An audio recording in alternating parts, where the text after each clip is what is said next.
நேற்று நான் வர அன்னைக்கு தான் அந்த 1000 ரூபாய் இருந்தது. சரி அப்படியே நினச்சேன் ஒரு நம்ம ஆண்டவர் சித்தம் இந்த மாதிரி ஒரு கிளாஸ்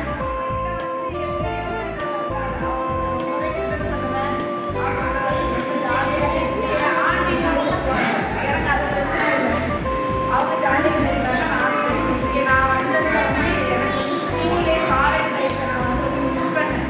ஒரு 2 வருஷத்துல வந்து நான் வீட்டிலே தான் இருந்தேன், தனியாக தான் இருந்தேன். ஹஸ்பண்ட் வேலைக்கு போனாங்க, குழந்தைங்க இருந்தாங்க. குழந்தைங்க ஸ்கூல் போனப்போ நான் தனியாக எனக்கும் ஒரு என்டர்டெயின்மெண்ட்டே இல்லாமல் ரொம்ப ஒரு அடைச்சி வச்ச லைஃப் மாதிரி தான் இருந்தது. இந்த 6 மாதம் வந்து நான் என்ன கஷ்டப்பட்டாலும் பரவாயில்ல வந்துடணும் அப்படின்ற ஒரு ஏமில் தான் நான் வந்தேன். எனக்கு வந்து என் ஃப்ரெண்டு தான் நோக்கணும் சொன்னாங்க, சொல்லி கொடுத்தாங்க. அவள் நானும் தான் வந்தோம். இங்கே வந்து அப்படின்னா நான் இவ்வளோ வேலையும் பார்த்து நல்லா ஜாலியாக எனக்கு ஒரு என்டர்டைன்மெண்ட்டாக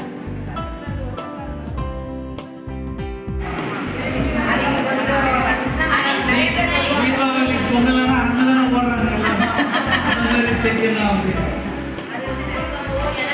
வெளியில் போய் நிற்கக்கூடாது. எனக்கு தேவையானதை என் பசங்களுக்கு தேவையானதை நானே டிசைட் பண்ணி பார்த்துக்கணும் அப்படின்ற ஒரு காரணத்தினால தான் நான் டைலரிங் கற்றுக்க வந்தேன். அந்த இடத்துல எனக்கு எல்லாருமே நல்ல ஃப்ரெண்ட்ஸாக தான் கற்றுக்கிட்டாங்க. நான் ஸ்கூல் லைஃப் என் பேரண்ட்ஸ்லாம் எவ்வளோ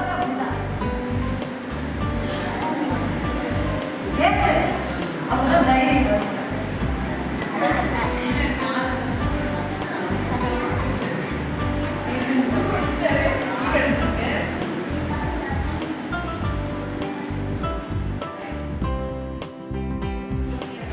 ஆசை வைக்கணும்னு சொல்லிட்டு ஐயா சொன்ன மாதிரி நான் இன்னும் ஃபுல்ஃபில் பண்ணலை.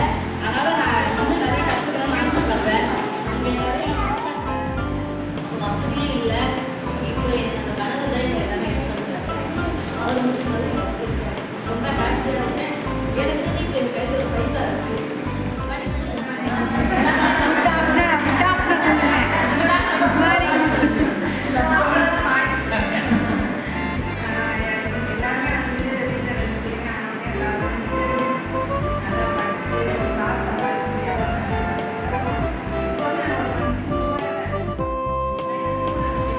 வந்து கற்றுக்கிட்டு இந்த டைலர் கிளாஸ்க்கு எங்கேயுமே எனக்கு யாரு வெளியே தைக்காம எனக்குள்ளேயே நானே தச்சுக்கிட்டு ஒரு டைலர் கிளாஸ்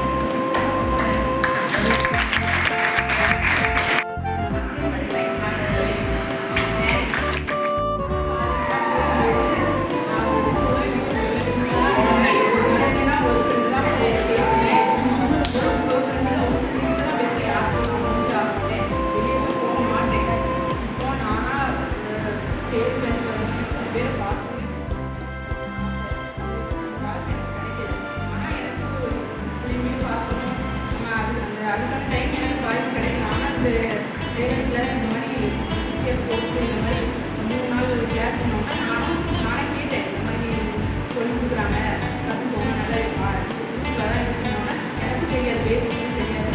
இந்த மாதிரி பேசிக்லாம் சொல்லித்தராங்க. நானே இது வந்தேன்.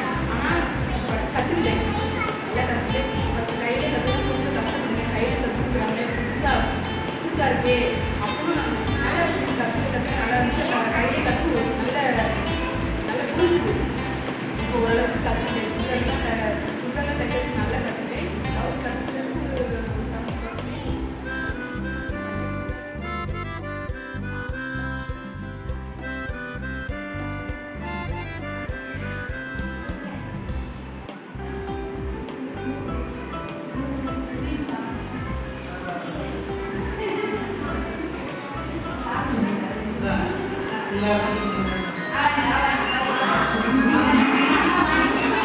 எல்லாருக்கும்